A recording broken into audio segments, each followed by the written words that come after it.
श्रीमहागणाधिपतये नमः। सदाशिवसमारम्भां शङ्कराचार्यमध्यमाम् अस्मदाचार्यपर्यन्तां वन्दे गुरुपरम्पराम्। श्रुतिस्मृतिपुराणानाम् आलयं करुणालयं नमामि भगवत्पादशङ्करं लोकशङ्करं। नारायणं नमस्कृत्य नरं चैव नरोत्तमं देवीं सरस्वतीं व्यासं ततो जयमुदीरयेत्। 14వ శ్లోకము. నాసతో విద్యతే భావః నాసతో విద్యతే భావో నా భావో విద్యతే సతః నా భావో విద్యతే సతః ఉభయోరపి దృష్టోంతః ఉభయోరపి దృష్టోంతః త్వనయోస్తత్వదర్శిభిః. తనయోస్తత్వదర్శిభిః. సో అక్కడ దృష్టోంతః దగ్గర విసర్గ సంధి విడగొడితే అక్కడ సకారం పోతుంది, తర్వాత ఉన్న సకారం పలకరెక్ట్. అప్పుడు త్వనయోహో తత్వదర్శి. ఓకే. సో విసర్గ సంధులు బోల్డ్ ఉన్నాయి ఇక్కడ. నా అసతః ఫస్ట్, నా అసతః విద్యతే భావః, నా అభావః విద్యతే సతః ఉభయోః అపి దృష్టోంతః.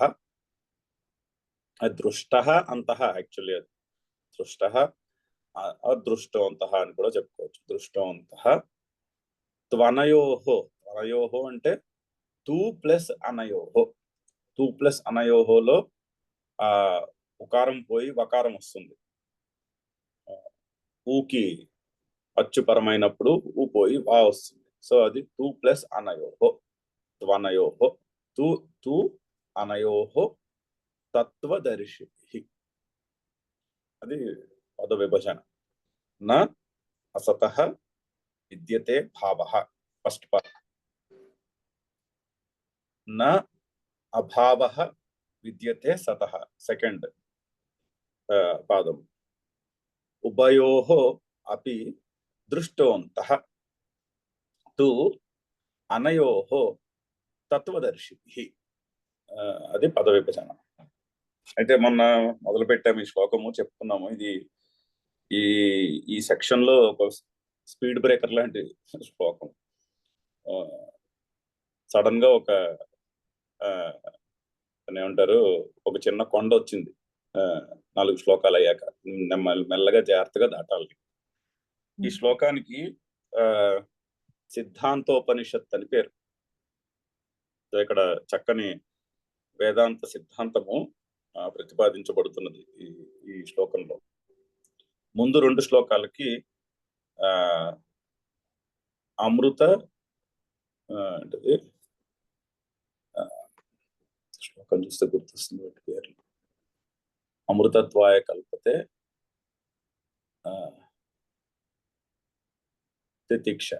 తితిక్షామృత ఉపనిషత్ అని పేరు 14-15 శ్లోకానికి. సో 14వ శ్లోకంలో తితిక్ష గురించి చెప్పి, తితిక్ష వలన అమృతత్వం వస్తున్నది అని 15వ శ్లోకంలో చెప్పారు. ఈ రెండింటికి తితిక్షామృత ఉపనిషత్తులు అని పేరు. దీనికి ఈ శ్లోకానికి సిద్ధాంత ఉపనిషత్తు. అయితే అవతారిక చదువుతాము. ఇతశ్చ శోకమోహౌ అకృత్వా శీతోష్ణాది సహనం యుక్తం కర్తుం యస్మాత్. అంటే శీతోష్ణాదులను సహించాలి అని కదా చెప్తున్నారు. తితిక్ష చేయాలని చెప్తున్నారు. ఆగమాపాయినో నిత్యాః తాం తితిక్షస్వ భారత. మాత్రా స్పర్శాస్తు కౌంతేయ శీతోష్ణ సుఖ దుఃఖదాః. శీతోష్ణ సుఖ దుఃఖాలు ఇంద్రియముల యొక్క స్పర్శ, ఇంద్రియ విషయములతో కలిగిన స్పర్శ వలన కలుగుతాయి. అంటే శీతోష్ణములు సుఖ దుఃఖములు బయట జగత్తులో లేవు. ఎలా అంటే మనం ఒక దృష్టాంతం చెప్తున్నాము. ఆ దృష్టాంతం చాలా విలువైన దృష్టాంతం. ఒక గ్లాసులో వేడి నీళ్లు, ఒక గ్లాసులో ఐస్ గడ్డలు ఉన్నటువంటి చల్లటి నీళ్లు. ఇంకొక గ్లాసులో రూమ్ టెంపరేచర్లో ఉన్న నీళ్లు ఉన్నాయి. 2 వేళ్ళు తీసుకుని ఒక వేలేమో వేడి నీళ్ళు ఉన్న గ్లాసులో పెట్టండి, ఇంకొక వేలుని ఐస్ గడ్డలు ఉన్నటువంటి చన్నీళ్ళు ఉన్నటువంటి గ్లాసులో పెట్టండి. పెట్టిన తర్వాత కాసేపు అయ్యాక అప్పుడు పెట్టినప్పుడు ఏమవుతుంది, వేడి నీళ్ళలో పెట్టిన గ్లాసుకి ఉష్ణము వేడిగా అనిపిస్తాయి నీళ్లు, చన్నీళ్ళల్లో ఉన్నవి చల్లగా ఉన్నాయని తెలుస్తుంది. ఇప్పుడు ఆ 2 వేలని తీసుకొచ్చి రూమ్ టెంపరేచర్ లో ఉన్న నీళ్ళల్లో పెట్టండి. పెడితే వేడి నీళ్ళలోంచి వచ్చిన వేలుకి రూమ్ టెంపరేచర్ లో ఉన్న నీళ్లు చల్లగా ఉన్నాయనిపిస్తుంది. ఐస్ గడ్డల గ్లాసులోంచి వచ్చిన వేలుకి రూమ్ టెంపరేచర్ లో ఉన్న వాటర్ వేడిగా ఉన్నాయనిపిస్తుంది. మరి ఇప్పుడు చెప్పండి, రూమ్ టెంపరేచర్ లో ఉన్న వాటర్ వేడి నీళ్ళ చన్నీళ్ళ, ఇది శీతమా ఉష్ణమా? శీతము అనలేము, ఉష్ణము అనలేము. సో అదొక సింపుల్ ఎగ్జాంపుల్. సో ఏమైంది, అయితే శీతము ఉష్ణము అనేటటువంటిది వాటర్ లో లేదు. అలా చెప్తేనే ఆ ఎగ్జాంపుల్ ఎక్స్ప్లెయిన్ చేయగలుగుతారు. హాట్ అండ్ కోల్డ్ అన్నది is not a characteristic of water. Water కి టెంపరేచర్ ఉంటుంది అంతే, అంతేనే కానీ అది హాట్ కోల్డ్ అన్నది మనం వాటర్ యొక్క గుణము అని చెప్పలేం. అయితే మరి ఈ శీతోష్ణాలు ఎక్కడున్నాయి? ఆ స్పర్శ వలన కలిగినటువంటి అనుభవంలో ఉన్నాయి. అంటే ఇంద్రియ విషయములతో స్పర్శ జరిగినప్పుడు, జగత్తులో ఉన్న విషయములతో స్పర్శ కలిగినప్పుడు మన మనసులో ఒక రెస్పాన్స్, ఒక స్పందన కలుగుతుంది. ఆ స్పందనలో ఉన్నాయి శీతోష్ణ సుఖ దుఃఖాలు. అందుకని అవి పైగా అనిత్యములు వస్తూ పోతూ ఉంటాయి. అందుకని వాటిని తితిక్ష చేయండి అంటున్నారు. అయితే తితిక్ష చేస్తే ఏం జరుగుతుంది అంటే అమృతత్వము లభించును అని చెప్పారు. సమదుఃఖ సుఖం తీరం సోమృతత్వాయ కల్పతే. ఎవడైతే శీతోష్ణ సుఖ దుఃఖములను సహించి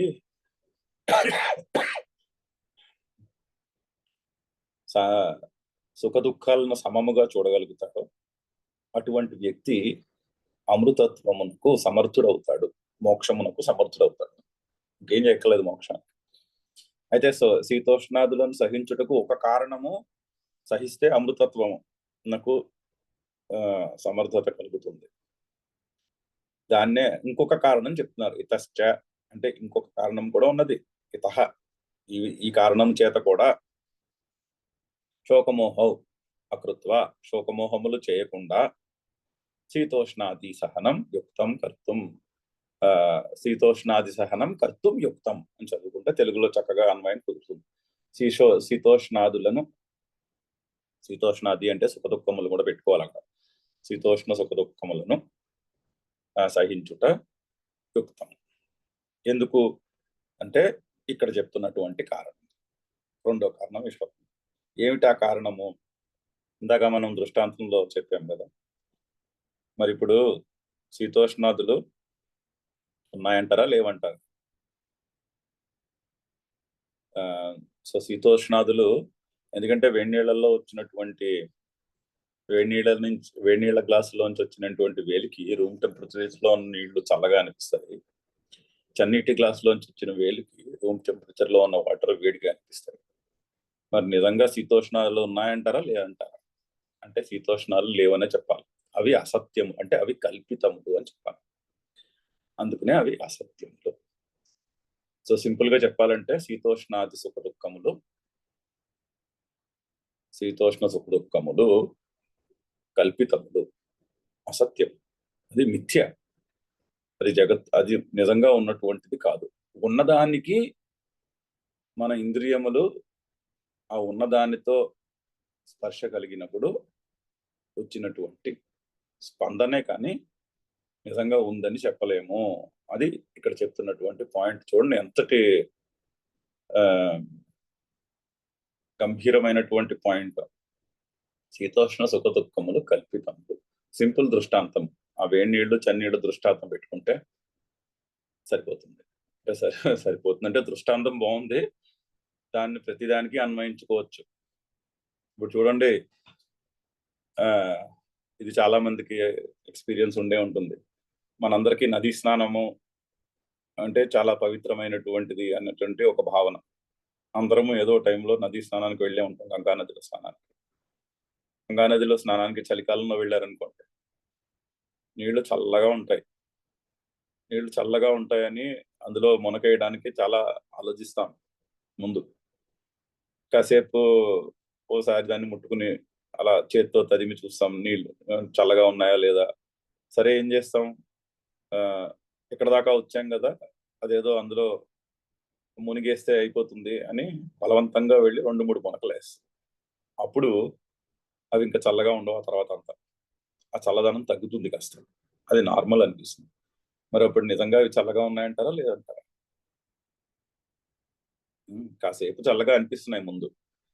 అలాగే మనకి ఇంట్లో వేడి నీళ్ళ గీజర్లలో నుంచి వేడి నీళ్ళతో స్నానం చేయడం అలవాటు. ఓ రోజు కంగారుగా బయటకు వెళ్ళాలి పొద్దున్నే, అదే రోజు గీజర్ పాడైపోతుంది. వేడి నీళ్ళు లేవు, కాచుకుని వేడి నీళ్ళు చేసుకునేందుకు టైం లేదు, గబగబా స్నానం చేసి బయలుదేరాలి. ఏం చేస్తాం, ఓ నిమిషం ఆలోచిస్తాం. ఓ 2 చెంబులు చన్నీళ్లు పోసుకునేసరికి ఆ చన్నీళ్ళు ఇంకా చన్నీళ్ళగా అనిపించడం మానేస్తాయి. ఆ తర్వాత నార్మల్ అయిపోతుంది. గబగబా స్నానం చేసి మన పని మీద మనం వెళ్ళిపోతాం. ఇది మనందరి అనుభవంలో ఉన్నదే కదా. మరి ఇప్పుడు ఇంతకీ ఆ శీతోష్ణ సుఖ దుఃఖాలు ఉన్నాయంటారా లేవంటారా? కల్పితములు, అది యథార్థములు అయితే కాదు అని చెప్పాలి. అదే ఇక్కడ శ్లోకంలో చెప్తున్న విషయం. ఆ విషయాన్నే శంకర్లు భాష్యంలో చాలా చక్కగా నిరూపిస్తారు. కొంచెం భాష్యము ఆ logical scientific thinking and logical గా ఉంటుంది శంకర్ల శైలిలో. ఆయనదైనటువంటి ఒక చక్కని శైలిలో ఉంటుంది. సో మనం దాన్ని జాగ్రత్తగా పట్టుకోవాలి. బట్ చెప్తున్నటువంటి భావం అది. శీతోష్ణ సుఖ దుఃఖములు అసత్యములు. హెడ్లైన్ ఏంటి అంటే శీతోష్ణ సుఖ దుఃఖాల సత్యములు. ఎందుకు అంటే మనం చెప్పుకున్నాం, 2-3 దృష్టాంతాలు చెప్పుకున్నాం. ఇప్పుడు సముద్రానికి వెళ్తాం, సముద్రంలో అలలు ఉన్నాయంటారా నీళ్లు ఉన్నాయంటారా? ఏది సత్ ఏది అసత్? సత్యము అసత్యము అంటే మనం తెలుగులో నిజం పలుకుట అబద్ధం పలుకుట అనేటటువంటి అర్థంలో వాడతాం సాధారణంగా. ఇక్కడ కొంచెం సైంటిఫిక్ టర్మ్ సత్ అసత్తు అనేది, టెక్నికల్ టర్మ్ శాస్త్రంలో. అంటే భగవంతుని యొక్క స్వరూపము సచ్చిదానందము అంటాం. అక్కడ సత్తు అంటే నిజం పలుకుట కాదు. సత్తు అంటే మార్పు లేకుండా ఎన్నడూ అలాగే ఉండేది అని అర్థం. అయితే ఇప్పుడు నీళ్లు, సముద్రానికి వెళ్ళామనుకోండి, నీళ్లు అలలు ఉన్నాయి. అలలు ఉన్నాయంటారా నీళ్లు ఉన్నాయంటారా? అలలు ఉన్నవి నీళ్లే. అంటే అలలకి నీటి కంటే వేరైనటువంటి ఎగ్జిస్టెన్స్ ఉన్నదా? క్వశ్చన్ అది. ఆలోచించండి. అలలకి నీటి కంటే వేరే ఇండిపెండెంట్ ఎగ్జిస్టెన్స్ ఉన్నదా? లేదు. అయితే అల ఏమిటి మరి? ఉన్నది నీరే అయితే అల ఏమిటి? అలా మనం పెట్టుకున్నటువంటి నామరూపం, ఉన్న నీటి మీద మనము ఆరోపించుకున్నటువంటి నామరూపం అల.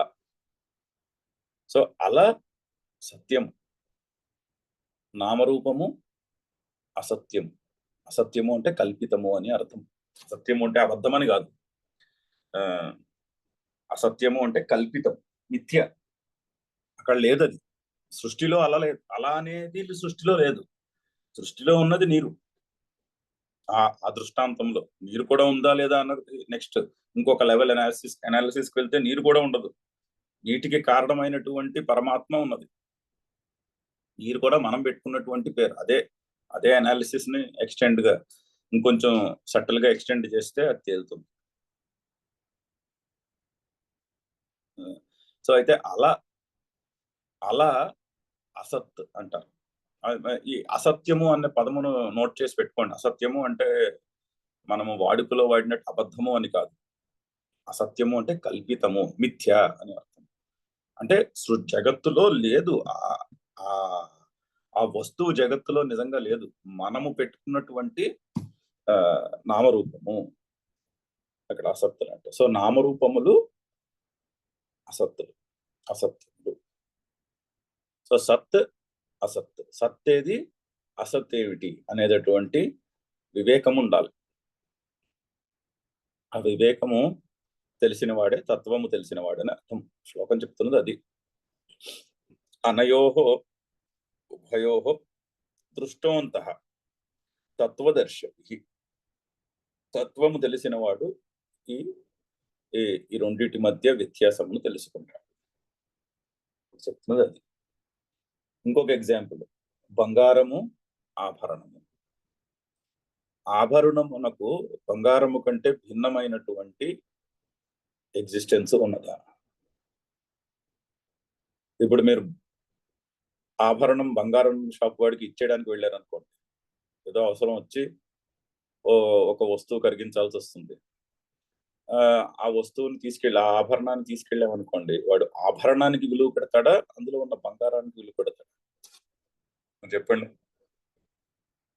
ఆభరణాన్ని తీసుకెళ్ళిన వెంటనే ఆభరణం ఎంత అందంగా ఉన్నా అది చూస్తాడా కంసాలి వాడు? అది చూడ్డు. దాన్ని తీసుకెళ్లి డైరెక్ట్ గా వేయింగ్ మెషిన్ లో వేస్తాడు. అందులో ఉన్న బంగారమునకు విలువ కడతాడు, ఆభరణానికి విలువ కట్టాడు. మరి ఆభరణం ఏమిటి, బంగారం ఏమిటి? బంగారము కారణము, ఆభరణము కార్యము. సో ఆభరణము నామరూపం, అంటే ఆభరణము మనం పెట్టుకున్న పేరు, కానీ అందులో ఉన్నది బంగారమే. సో ఆభరణము అసత్తు ఆ దృష్టాంతంలో, బంగారము సత్తు. సో ఈ విధంగా మనము బోల్డ్ అనే దృష్టాంతాలు చెప్పుకోవచ్చు. ఈ సత్ ఏమిటి, అసత్ ఏమిటి అంటే శాస్త్రంలో టెక్నికల్ టర్మ్స్ సత్ అసత్. సత్ అంటే రియల్ అని చెప్పుకోవచ్చు, అసత్ అంటే అన్రియల్.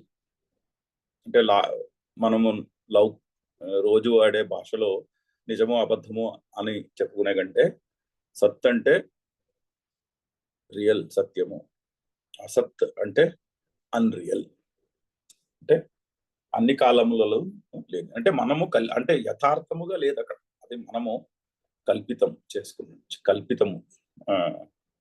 అయితే దీన్నే ఎక్స్టెండ్ చేస్తే ఈ అసత్ కేటగిరీలో అన్ని పడతాయి.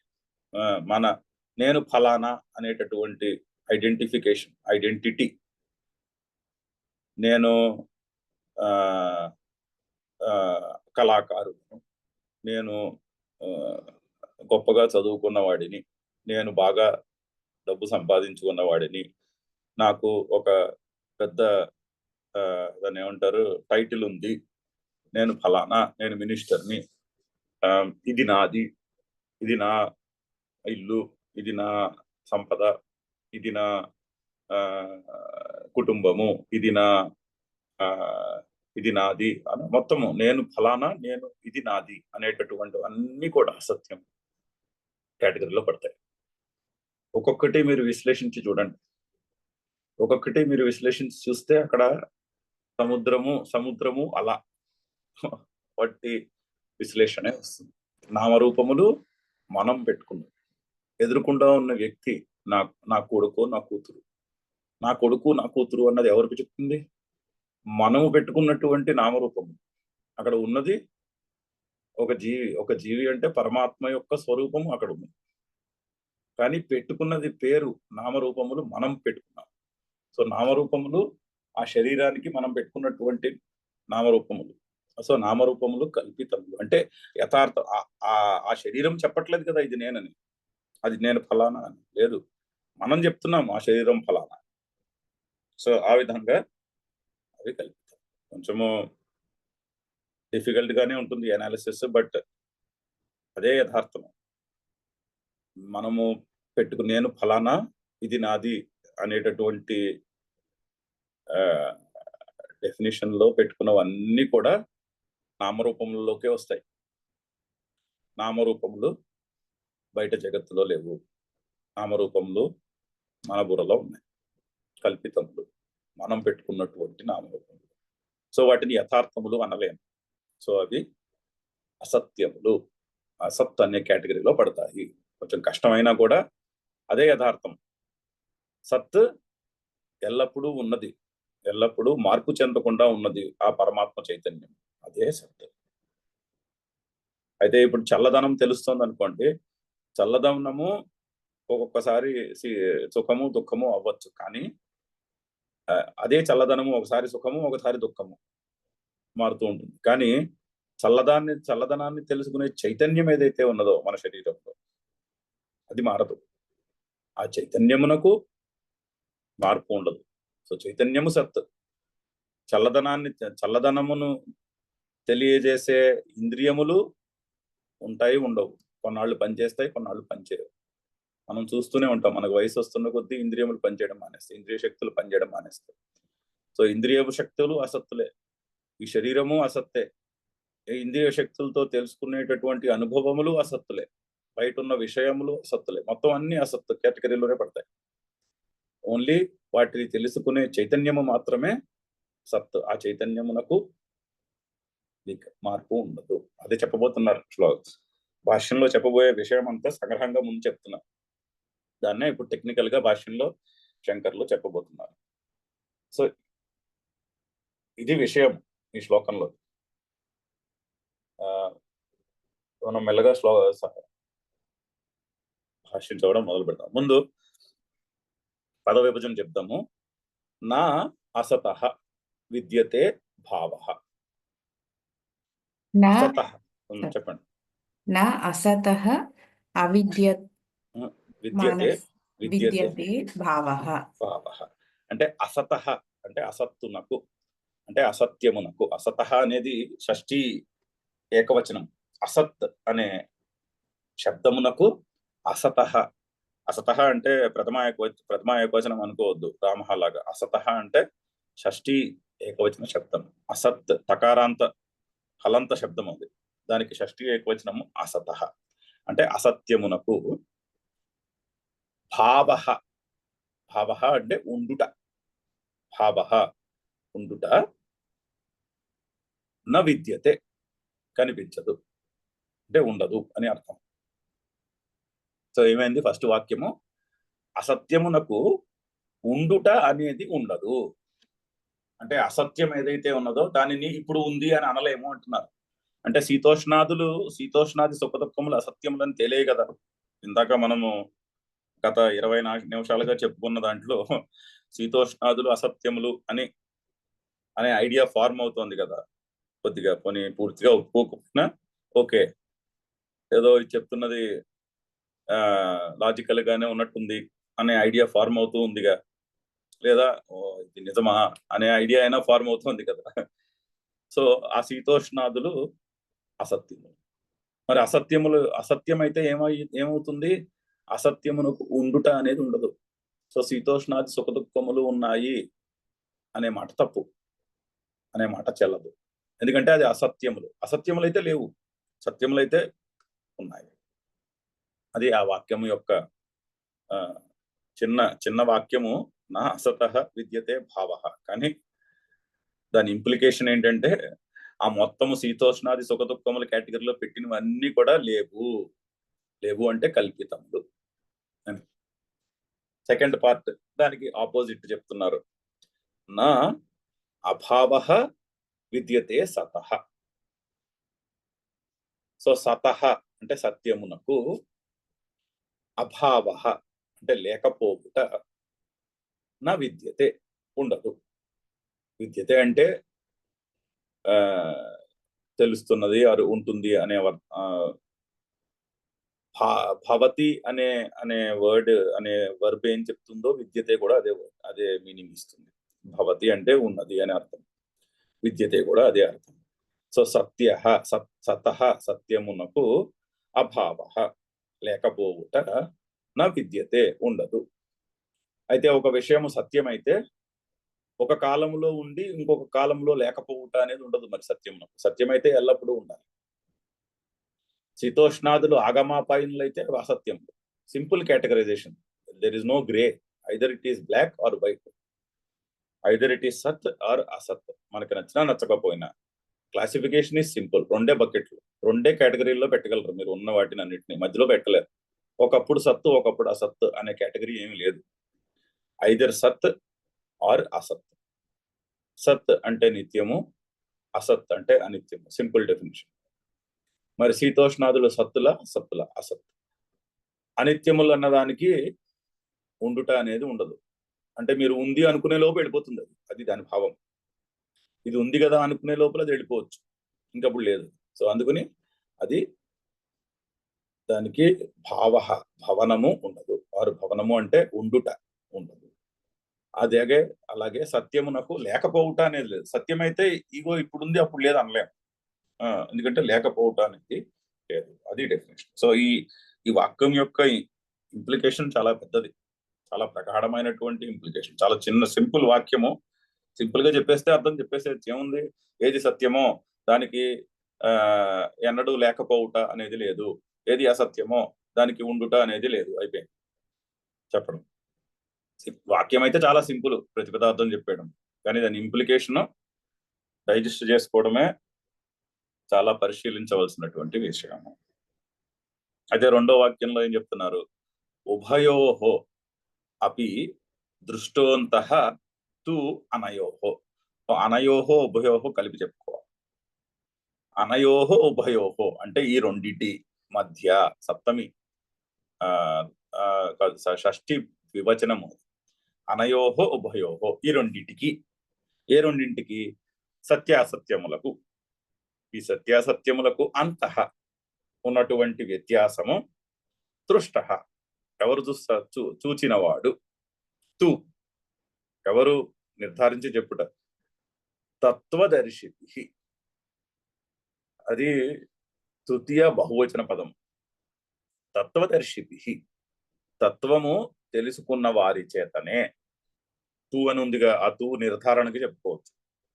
తత్వము తెలిసిన వారి చేతనే అనయోహో ఉభయోహో దృష్ట అంతః దృష్ట. ఈ రెండింటికి ఉన్నటువంటి వ్యత్యాసము చూడబడుతుంది. అంటే ఈ రెండింటి మధ్యన వ్యత్యాసం తెలుసుకుంటే వాళ్లే తత్వం తెలిసిన వారు. చూడండి, అమృతత్వం పొందాలన్నా తత్వం తెలుసుకోవాల్సిందే, చేయాల్సిందేం లేదు, తెలుసుకోవడమే. ఎంత సింపుల్. ఏది సత్యమో ఏది అసత్యమో తెలుసుకోవాలి, అంతే, ఇంకేం చేయక్కర్లేదు. ఏది సత్యము ఏది అసత్యము అనేటటువంటి బుద్ధి నిశ్చయము మనం చేసుకోగలిగితే, పరిశీలించి, ఇంకేం చేయక్కర్లేదు, అయిపోయింది. అదే మోక్షమునకు సామర్థ్యాన్ని కలుగజేస్తుంది. అంటే దుఃఖము నుండి పరిపూర్ణమైన నివృత్తికి అది ఏ కారణమవుతుంది. సో మనం చేయాల్సింది ఏంటి? ఏది సత్యము ఏది అసత్యము అనేటటువంటి వివేకమును తెలుసుకోవాలి, అంతే. అంతకన్నా ఏమి చేయక్కర్లేదు. టాస్క్ ఇది వెరీ సింపుల్. ఏది సత్యమో ఏది అసత్యం. అదే అసత్యములను తెలుసుకున్న తర్వాత అది కాదే. అందుకని ఇంకో కారణం, శీతోష్ణ సుఖ దుఃఖములను సహించుటకు ఇంకో కారణం ఏమిటి?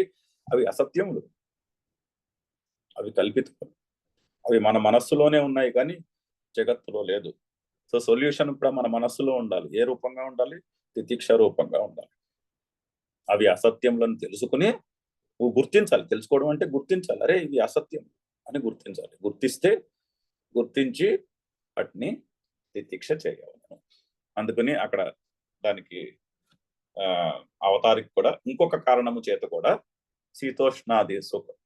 శీతోష్ణాదులకు అంటే శీతోష్ణ సుఖ దుఃఖములకు శోకమోహములు చేయకుండా వాటిని సహించుటయే యుక్తము అని దానికి అవతారికిచ్చి ఈ శ్లోకాన్ని చెప్పారు. సరే, మనం శంకర్లు ఏం చెప్తున్నారో చదవడం మొదలు పెడదాము. నా అసతః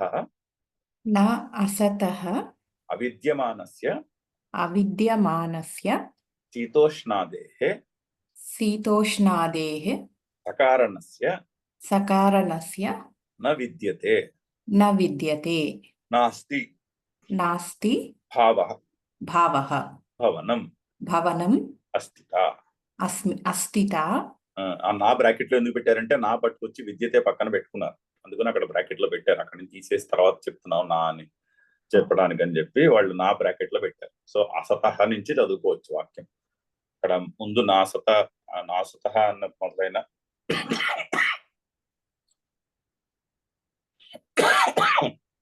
అన్వయంలో ఆ నకారాన్ని తీసుకొచ్చి విద్యతే పక్కన పెట్టుకున్నారు. సో అసతః అంటే అవిద్యమానస్య. అసతః అన్న పదమునకు అర్థం. అసత్ అంటే అవిద్యమానస్య అంటే కనిపించిన దానికి, లేని దానికి అని. అవిద్యమానస్య అంటే లేని దానికి. షష్ఠీ ఏకవచనంలో పదం ఉన్నది కాబట్టి అర్థం కూడా షష్ఠీ ఏకవచనంలో చెప్తున్నారు. అవిద్యమానస్య అనేది షష్ఠీ ఏకవచన పదం, అసతః అనేది షష్ఠీ ఏకవచన పదం. రామస్య అలాగా అవిద్యమానస్య. సో అంటే లేని దానికి ఏమిటవి? శీతోష్ణాదేహే, సకారణస్య శీతోష్ణాదేహే. శీతోష్ణాదులు వాటి కారణముతో సహా, కారణములు కూడా కలిపి చెప్తున్నారు. చెప్తాను ఎందుకు కారణం కల్పిస్తున్నారన్నది చెప్తాను. శీతోష్ణాదేహ సకారణస్య, శీతోష్ణాది సుఖ దుఃఖములు వాటి కారణముతో సహా, అవి అసత్తులు అంటే వాటికి అని చెప్పుకోవాలన్నమాట. సో అసత్తుకి ఫస్ట్ అర్థం చెప్పారు. అసత్ అంటే అవిద్యమానమైనది అంటే లేనిది. ఏమిటది? శీతోష్ణాది సుఖ దుఃఖములు వాటి కారణములతో సహా, అవి అవిద్యమానములు. ఈ అవిద్యమానములకు, షష్ఠీలో ఉందిగా అక్కు, లాస్ట్ లో అక్కు పెట్టుకోవాలి. ఈ అవిద్యమానములైనటువంటి శీతోష్ణాది సుఖ దుఃఖములకు నా విద్యతే, ఏమిటి కనిపించదు, ఏమిటి ఉండదు, రాదర్ నా విద్యతే ఉండదు. ఏమిటి నా విద్యతే అంటే నాస్తి. నా విద్యతేకి అర్థం చెప్పారు, నాస్తి. ఏమిటి లేదు? భావ అంటే భవనం అంటే అస్థిత అంటే ఉండుట అనేది లేదు. సో అవిద్యమానములైనటువంటి అసత్యములైనటువంటి శీతోష్ణాది సుఖ దుఃఖములకు భావ అంటే అస్థిత అంటే ఉండుట అనేది నా విద్యతే, నాస్తి ఉండదు. అది వాక్యం యొక్క అన్వయం. అయితే ఈ సకారణస్య అని ఎందుకు పెట్టారు? ఇది ఒక పెద్ద అనాలిసిస్. చాలా సైంటిఫిక్ వాక్యం అది. శీతోష్ణాదేహ అని వదిలేదు చూడండి. శీతోష్ణాదులు అయితే సుఖ దుఃఖములు, అయితే అసత్యములు ఓకే ఒప్పేసుకున్నటువంటి వాటి కారణములో, వాటి కారణములు కూడా అసత్యములు అంటున్నారు. సకారణస్య కారణముతో సహా అవి అవిద్యమానం. అయితే ఇప్పుడు ఎగ్జాంపుల్ ఏంటంటే బంగారము ఆభరణము ఎగ్జాంపుల్ చెప్పుకోవచ్చు, లేకపోతే ఘటము మట్టి యొక్క ఎగ్జాంపుల్ చెప్పుకోవచ్చు. ఇప్పుడు ఘటము ఉందనుకోండి, ఘటము ఎక్కడి నుంచి పుట్టింది? ఘటము బంకమట్టి నుంచి పుట్టింది, మట్టి నుంచి పుట్టింది. మృత్ అంటే మృద్ అనే పదం వస్తుంది ఇక్కడ. మృత్ అంటే మట్టి నుంచి కొమ్మరివాడు దాన్ని ఘటమును తయారు చేస్తాడు, అంతే కదా. అయితే ఘటము అక్కడ ఉన్నది ఘటమా మట్టియా అన్నది ప్రశ్న. ఘటముకి మట్టి కంటే భిన్నముగా అస్తిత్వము ఉన్నదా, ఉండుట ఉన్నదా? అది ప్రశ్న. ఘటము భిన్నముగా లేదు మట్టి కంటే. ఘటం ఉందంటే మట్టి ఉందనే అంటుకోవాలి. మట్టికే మనం పెట్టుకున్నటువంటి నామరూపములు ఘటం. సో అందుకని మట్టి ఒకటి చెప్పుకుంటే కుదరదు. మట్టి చెప్పుకున్నప్పుడల్లా ఘటం ఒక్కటి చెప్పుకుంటే కుదరదు. ఘటము చెప్పుకున్నప్పుడల్లా దాని యొక్క కారణమును కూడా కలిపి చెప్పుకోవాలి. ఎందుకంటే కారణము కంటే భిన్నముగా దానికి అస్తిత్వం లేదు. కారణమే ఉన్నది, కానీ కారణము కంటే భిన్నముగా కార్యమునకు అస్తిత్వము లేదు. అంటే మట్టి లేకుండా కుండ ఉన్నది అనగలమా? అక్కడ మట్టి లేదు కానీ కుండ ఉన్నది అనగలమా? అనలేము. బంగారం లేదు కానీ ఆభరణము ఉన్నది అనగలమా? అలా చెప్పుకుంటే తేలిగ్గా అర్థమవుతుంది. చైతన్యము లేదు కానీ శరీరము ఉన్నది, చైతన్యము లేదు కానీ సుఖదుఖముల యొక్క అనుభవము ఉన్నది అనగలమా? అనలేము. సుఖదుఖములకు అనుభవం లేకుండా చైతన్యం ఉండొచ్చు, చైతన్యము లేకుండా సుఖదుఖముల యొక్క అనుభవము ఉండదు. సో అందుకని సుఖదుఖములు ఉన్నాయి అంటే చైతన్యము ఉంది అని చెప్పుకోవాలి. సుఖదుఖము ఉన్నాయి అంటే విషయములు ఉన్నాయని చెప్పుకోవాలి. ఆ విషయములు లేకుండా సుఖదుఖములు ఉండవు. అదేవిధంగా మట్టి లేకుండా ఘటము ఉండదు. రెండు కలిపి చెప్పుకోవాలి. సో శీతోష్ణాదులకు కారణములు ఏమిటి? శీతోష్ణాదులకు కారణములు స్పర్శ అని చెప్పుకున్నాం ఇందాక. ఇంద్రియ విషయములతో కలిగినటువంటి స్పర్శ. సో కారణముతో సహా అవి వాటికి ఉండుట అనేది లేదు. ఎందుకంటే స్పర్శ కూడా కాన్స్టెంట్ కాదు, ఒకప్పుడు ఉంటుంది ఒకప్పుడు ఉండదు. ఆ స్పర్శ కూడా ఆ తెలిసేదే కదా, తెలుసుకునేది కాదు. ఆ, తెలుసుకునేది సత్యము, తెలిసేది ఎప్పుడు కూడా అసత్తు. సో ఆ ఆ తెలియుటకు కారణమైనటువంటి స్పర్శ కూడా అసత్యమే. సో సకారణస్య శీతోష్ణాదేహే భవనం అంటే కారణంతో సహా లేదని చెప్తున్నారు. ఇంకా ముందు ముందు ముందు మళ్ళీ ఇంకా ఎక్స్ప్లెనేషన్ వస్తుంది ఆ సకారణమున. కొంచెము జాగ్రత్తగా ఆలోచించి పట్టుకోవాల్సినటువంటి లాజిక్. శీతోష్ణాదులే అసత్యములు కాదు, శీతోష్ణాదులకు కారణమైనటువంటి స్పర్శలు కూడా అసత్యములే. చదువుదాం నెక్స్ట్ వాక్యము. నహి శీతోష్ణాది నహి శీతోష్ణాది సకారణం సకారణం ప్రమాణైః నిరూప్యమానం వస్తు సత్ భవతి. వస్తు సత్ భవతి. అయితే శీతోష్ణాదులకు కారణములైనటువంటి శీతోష్ణాది సకారణం, కారణములతో సహా ఉన్నటువంటి శీతోష్ణాది సుఖ దుఃఖములు ప్రమాణముల చేత నిరూప్యమానం నిరూపించబడేటటువంటి వస్తు సత్ నా భవతి. నా లాస్ట్ లో పెట్టుకోవాలి. అక్కడ శీతోష్ణాదులకు కారణమైనటువంటి వస్తువు ప్రమాణముల చేత నిరూపింపబడేటటువంటి వస్తువేమి నా భవతి. శీతోష్ణాదులకు కారణము కూడా అక్కడ లేదు అంటున్నారు. ఇప్పుడు పంచమహాభూతములే ఉన్నాయనుకోండి, శీతోష్ణాదులకి కారణములు పంచమహాభూతములు అనుకుందాం. ఎందుకంటే నీరు, నిప్పు, అగ్ని, వాయువు అని ఉన్నాయి, ఆకాశము. వాటి వలనే కదా, వాటి వలనే ఈ స్పర్శలు జరుగుతున్నాయి. ఎందుకంటే ఇంద్రియముల్లోనూ కూడా అవే పంచమహాభూతములు ఉన్నాయి, బయట జగత్తులో కూడా అవే పంచమహాభూతములు ఉన్నాయి. అయితే ఆ పంచమహాభూతములు సత్యముల? క్వశ్చన్ అది. పంచమహాభూతములు సత్యముల, లేకపోతే పంచమహాభూతములకు కారణమైనటువంటి పరమాత్మతత్వము సత్యమా? అది ప్రశ్న. చాలా ఎంతో లోడెడ్ క్వశ్చన్. శీతోష్ణాది సకారణం ప్రమాణైః నిరూప్యమానం వస్తు సత్ నా భవతి. ప్రామాణికంగా ఇది ఉన్నది అని నిరూపించేటటువంటి వస్తువేమీ అక్కడ లేదు. ఇప్పుడు ఎదురుగుండా భగభగమంటే సూర్యుడే ఉన్నాడు అనుకోండి ఉదయాన్నే, ఆ సూర్యుడు కూడా సత్తా అసత్తా? ఏమిటంటారు? సూర్యుడు కూడా అసత్తులోకే వస్తాడు. ఎందుకంటే మన లైఫ్ స్పాన్ 100 సంవత్సరాలు అయి ఉండొచ్చు, ఆయన లైఫ్ స్పాన్ 100 బిలియన్ సంవత్సరాలు అయి ఉండొచ్చు. కానీ 100 బిలియన్ సంవత్సరాల తర్వాత ఆ సూర్యుడు కూడా ప్రళయంలో కలిసిపోయి మళ్ళీ పుడతాడు. సో ఆ విధంగా అది కూడా అసత్తే. ఎందుకంటే ఒక కాలంలో ఉండి ఇంకొక కాలంలో ఉండట్లేదు. సో ఆ విధంగా ఆలోచిస్తే ఈ పంచమహాభూతములన్నీ కూడా ఒక కాలంలో ఉంటాయి, ఇంకొక కాలంలో ఉండవు. సో జగత్తులో ఉన్న విషయములు పంచమహాభూతములతో చేయబడినవి, మన ఇంద్రియ శక్తులు పంచమహాభూతములతో చేయబడినవి. ఆ స్పర్శ వలన కలుగుతున్నటువంటి శీతోష్ణాది సుఖ దుఃఖములు, ఈ మొత్తం ఈ సెట్ అంతా కూడా వీటిని మీరు లాజికల్ గా అంటే ప్రమాణైః అంటే ఏమంటారు, టూల్స్ ఆఫ్ పర్సెప్షన్, ప్రమాణముల చేత, కాగ్నిటివ్ పర్సెప్షన్ యొక్క టూల్స్ చేత గ్యారంటీగా అవి ఉన్నాయి అని మీరు నిరూపించలేరు.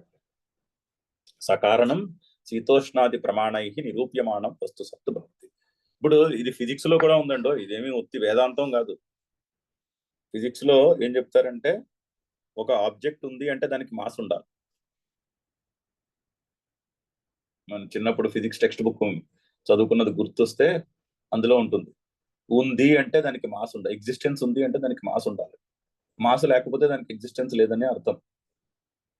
ఇప్పుడు కుండ, మట్టి అనే దృష్టాంతంలో దేనికి మాస్ ఉందంటారు? కుండకి మాస్ ఉందా, మట్టికి మాస్ ఉందా?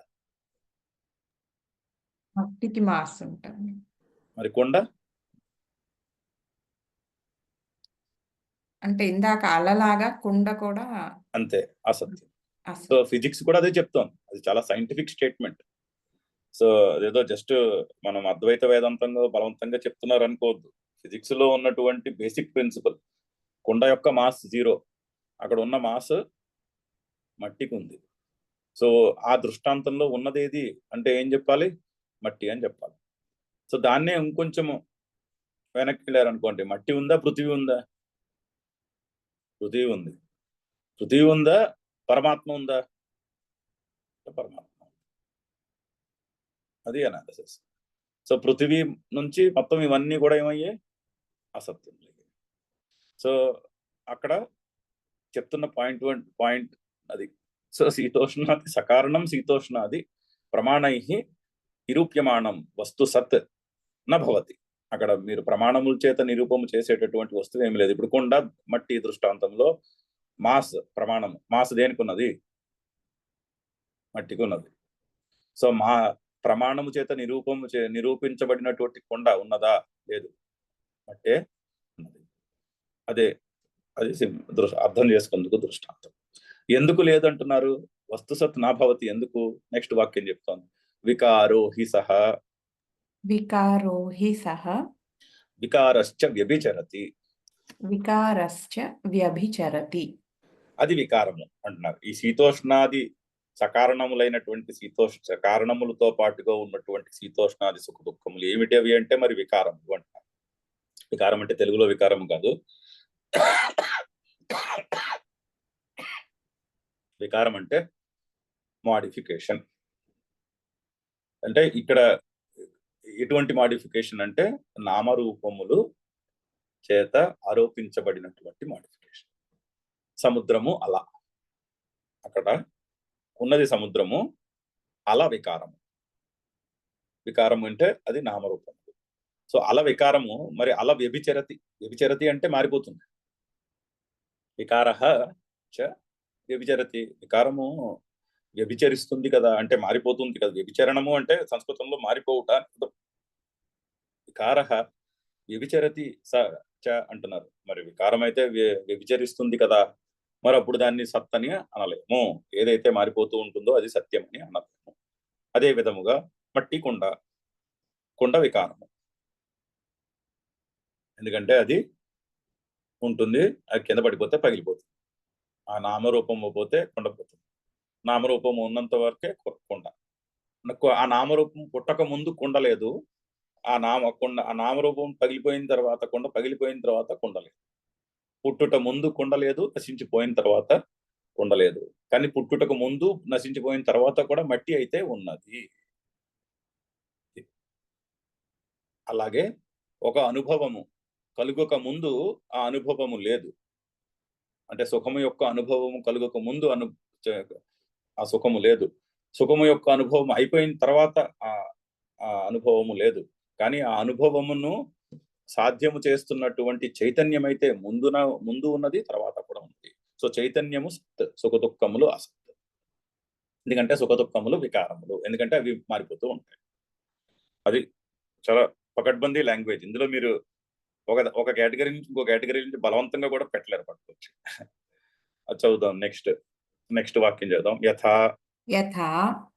ఘటాది సంస్థానం ఘటాది సంస్థానం చక్షుషా నిరూప్యమానం యుద్వ్యతిరేకేణ మృద్వ్యతిరేకేణ అనుపలబ్ధేః అసత్. ఏ విధముగా అక్కడ ఆపుదాం, కామా పెట్టుకున్నాం. తర్వాత చదువుతాం. ఎందుకంటే చాలా పెద్ద, ఇప్పుడు ఏంటంటే జనరలైజ్ చేస్తున్నారు.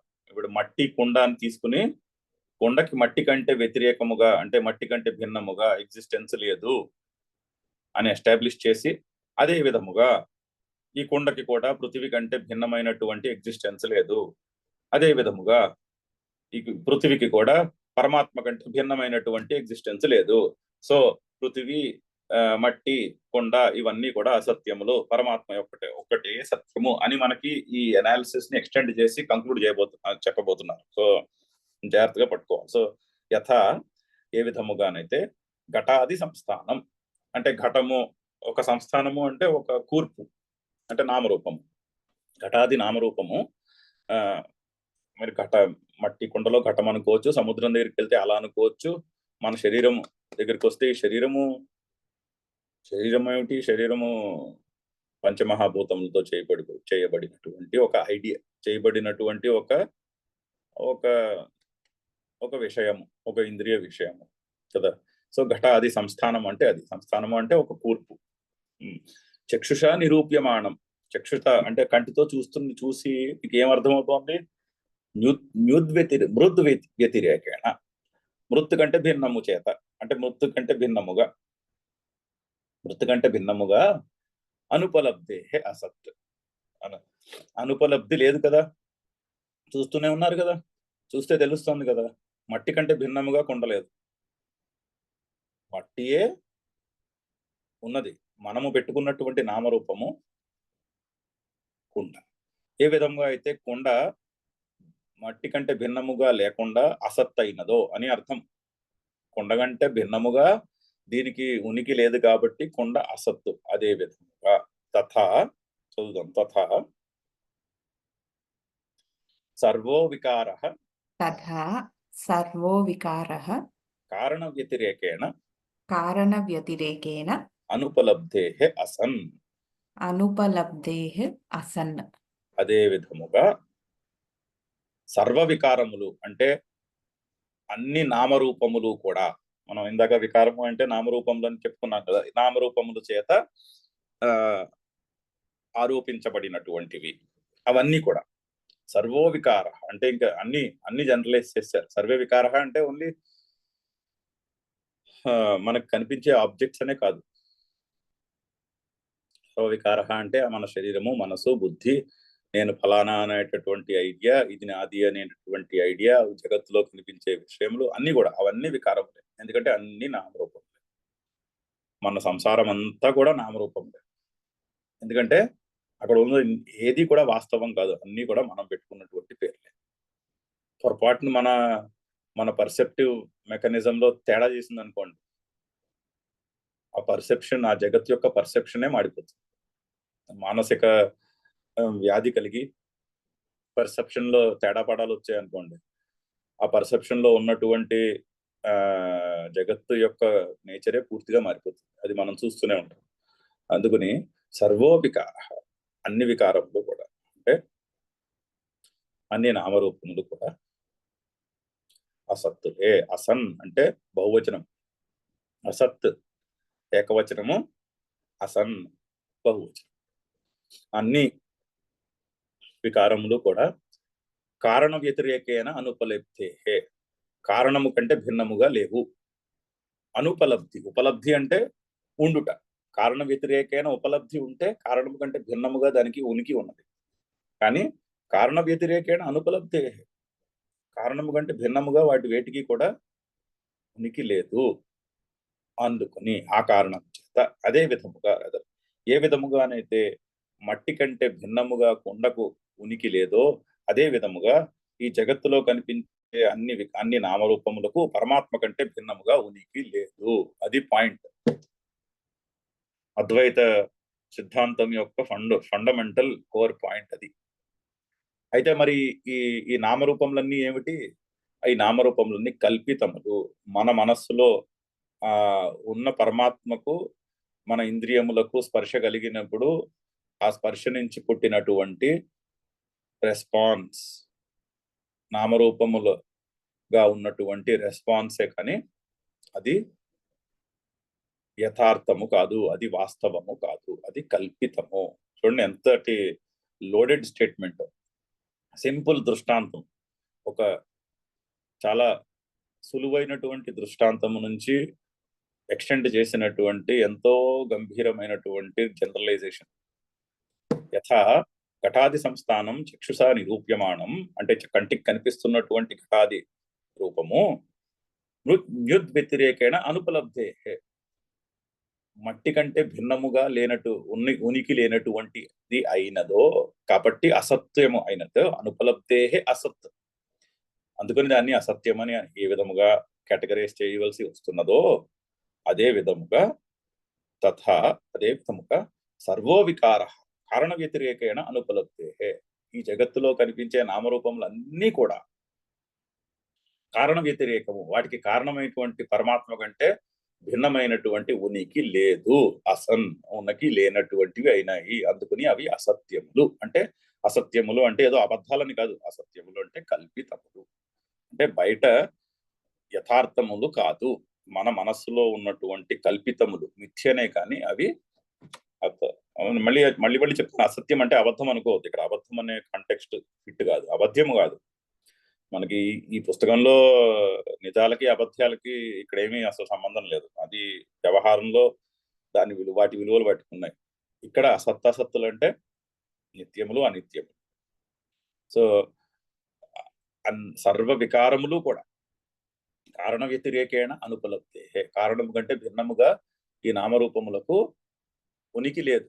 కాబట్టి ఈ నామరూపములన్నీ కూడా, అంటే ఇంక్లూడింగ్ నేను ఫలానా, ఇది నాది అనే డెఫినిషన్స్ కూడా నామరూపములే. ఈ నామరూపములన్నీ కూడా అసత్యములైనాయి. ఎందుకంటే వాటికి మట్టి కంటే భిన్నముగా ఏ విధముగా కొండకు ఉనికి లేదో, అదే విధముగా పరమాత్మ కంటే భిన్నముగా ఈ నామరూపముల వీటికి కూడా ఉనికి లేదు. అందుకని ఏం చేయాలి? అందుకని ఈ నామరూపములలో నామరూపముల వలన పుట్టినటువంటి సుఖదుఖములను మనము తితిక్ష చేయాలి, సహించాలి. అది పాయింట్. ఓకే, ఇక్కడతో ఆపుదాం. నేను 10 నిమిషాలు ఎక్కువ చెప్పినట్టున్నాను, బట్ ఒక లాజికల్ వాక్యం దాకా తీసుకొచ్చి ఆపాం. దీన్నే ఇంకొంచెం ఎక్స్ప్లెయిన్ చేస్తున్నారు. అది మనము సోమవారం నాడు పొద్దున్న కంక్లూడ్ చేసి నెక్స్ట్ పారాగ్రాఫ్కి వెళ్దాం. కొంచెము చక్కని విచారం ఉంటుంది ఇక్కడ, 2-3 పారాగ్రాఫ్లు. సోమవారం నాడు కంటిన్యూ చేద్దాం. ఓం పూర్ణమదః పూర్ణమిదం పూర్ణాత్ పూర్ణముదచ్యతే పూర్ణస్య పూర్ణమాదాయ పూర్ణమేవావశిష్యతే. ఓం శాంతి శాంతి శాంతి. హరి ఓం. Any questions, comments?